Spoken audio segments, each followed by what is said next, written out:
Welcome to Sustainable Intelligence, where we discuss all things ESG and sustainability for the private markets. Brought to you by Novata. I'm Ella Williamson, and I'm thrilled to be your host. Today, we're joined by Laura Callaghan, EMEA Services Lead at Novata. Laura is a chartered environmentalist and certified climate risk and sustainability professional. Today, we will explore the complexities of SFDR and provide you with the knowledge you need to confidently navigate this regulatory terrain. Laura, first off, what is SFDR and who does it apply to? So the SFDR stands for the Sustainable Finance Disclosure Regulation, and it's a regulation that was introduced back in 2021 by the European Commission. It introduces mandatory information on a broad range of environmental, social, governance topics and metrics, and these all need to be disclosed, in addition to broader information about how things like sustainability risks are incorporated into investment decision-making processes and other parts of a firm's business strategy. It's directly impacting financial market participants and financial advisors that may be in the EU. It's also impacting financial market participants that may be outside of the EU, but they have EU shareholders. And it's also impacting financial market participants and advisors that market or manage financial products. So by financial products here, I'm meaning things like funds in the EU market. And some examples of this last category include things like alternative investment funds or insurance-based investment products, pension products, workplace products, etc. It's clear that it's all about giving investors the information that they really need to make more sustainable choices. Could I ask you to explain the difference between Article 6, Article 8 and Article 9? Yes, absolutely. So you hit the nail on the head when you said that it's really aiming to create a framework that requires financial market participants to disclose information on sustainability ambitions, and it's also seeking to create a level playing field for investors to compare sustainability-related information. So with that in mind, the differences between Articles 6, 8 and 9 really depend on the disclosures which a firm or a fund has to make. The easiest way to think about this is that the SFDR makes a distinction and imposes different disclosure obligations for Article 8 and Article 9 products. In a nutshell, the biggest difference between these is whether a financial product, so like a fund, promotes sustainable characteristics or whether it has a sustainable investment objective. By promoting sustainable characteristics, here I'm meaning things like environmental or social characteristics. So some common ones that are often included here are things like having a decarbonisation strategy for the fund, or having specific metrics like diversity, equity and inclusion pieces to evidence that they're the characteristics that the fund is promoting. Whereas from an Article 9 perspective, it's all about having a core purpose, a core objective of the fund being related to sustainability. And that means that the fund either has a sustainable investment as its objective, so this is something that actively contributes to environmental or social objectives in things like human capital or economically or socially disadvantaged communities. They also have to prove that they don't do any significant harm to the objectives and that the companies within the fund follow good governance practices. And then the second part to an Article 9 product is if it has a carbon reduction strategy or has a reduction in carbon emissions as its objective as well. So it's really about what are the core differences in classifying your fund. Article 8 is promoting, Article 9 is objective, and then from an Article 6 perspective, that is where there is no consideration of ESG at all. It makes sense that these distinctions help investors understand the sustainability profiles of different financial products and really helps them make more informed decisions and choices. So, how does the SFDR link to other frameworks and other regulations? Great question. So the SFDR is part of something broader that the EU have put into place called the Sustainable Finance Framework.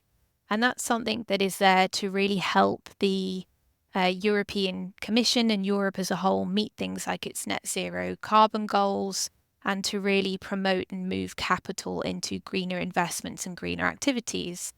So with all of these commitments that Europe have made, they've started to build in various different regulations to help them meet these targets. So the SFDR is all about investors and how they are moving capital into greener investments and being transparent about what proportion of their products are sustainable. There are other elements to the European Sustainable Finance Framework, such as the CSRD, which stands for Corporate Sustainability Reporting Directive, and that's applied to things like companies. So from an SFDR perspective, they have to gather a lot of the information from either their assets or their investee companies. But it's really difficult to get that information when companies don't have the processes in place themselves to collect that data. So the CSRD is all about private and public European companies, as well as non-EU companies with a substantial presence in Europe, collecting this information that will also feed into the SFDR and their own disclosures. There are other things like the EU Taxonomy, which is a classification system of economic activities that are specifically contributing to environmental objectives. There's a whole host of different predefined criteria, but again, it's very similar to stating things like not causing significant harm to environmental topics like biodiversity or circular economy. And that's a framework that investors can use to identify and ascertain what proportion of their fund is deemed to be sustainable. And then lastly, one of the newest regulations or one of the newest pieces to this puzzle is what's called the Corporate Sustainability Due Diligence Directive, or the CSDDD. That's again linked more to corporates, and it's about providing corporates with a framework and a way for them to better ascertain, identify, assess, mitigate, and prevent human rights issues, building things like transition plans to support their net zero carbon goals. And so the best way to think about the SFDR is that it's part of this much broader ecosystem of European regulations. Wow, so a lot of acronyms there, but I love the way that you've described that as SFDR being part of a bigger ecosystem and almost acting as the glue to help businesses transition towards a greener economy. Do you have any top tips for firms just starting out with SFDR? Yes, I would say definitely worth doing some reading on what's required from an SFDR perspective. We typically find most people or most businesses that are new to SFDR are those that may not necessarily be based in Europe, but they're looking for European investment. And so if they do gain European investment from EU shareholders, they would then fall into scope of the SFDR. And so rather than diving into it headfirst and not actually really figuring out what's needed to be done, I'd highly recommend understanding what is needed and what the disclosures are. The first one is a pre-contractual disclosure, and there is a predefined template that firms must use to complete this. And it's essentially establishing what article classification the fund is, what those characteristics are that it's either promoting or what sustainable investments it's making. And it's really setting up the tone and defining what the fund is all about, referencing any methodology that needs to be included as well. You then have the website disclosure. There's no template for this, but there are certain things that you have to disclose. So, for example, figuring out and identifying what the investment strategy looks like, what methodologies are used to monitor the promotion of characteristics or the sustainable investment objective, things like how ESG is incorporated into your due diligence process, any engagement policies, and also any limitations to methodologies and data collection.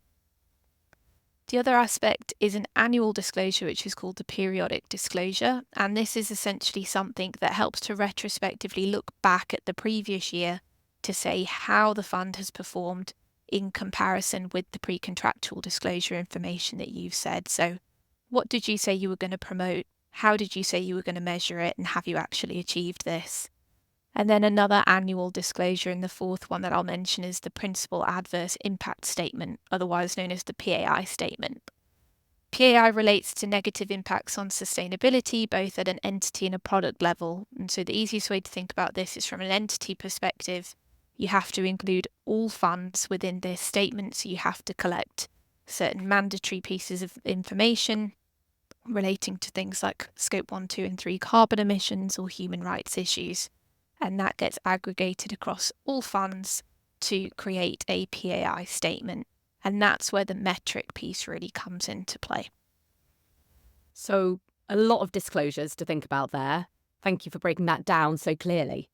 If we all follow your advice, we'll be sailing through SFDR requirements in no time. Laura, thank you so much for all your insights today. It was fascinating having you on. Until next time, let's keep building sustainable intelligence together. Find out more at novata.com.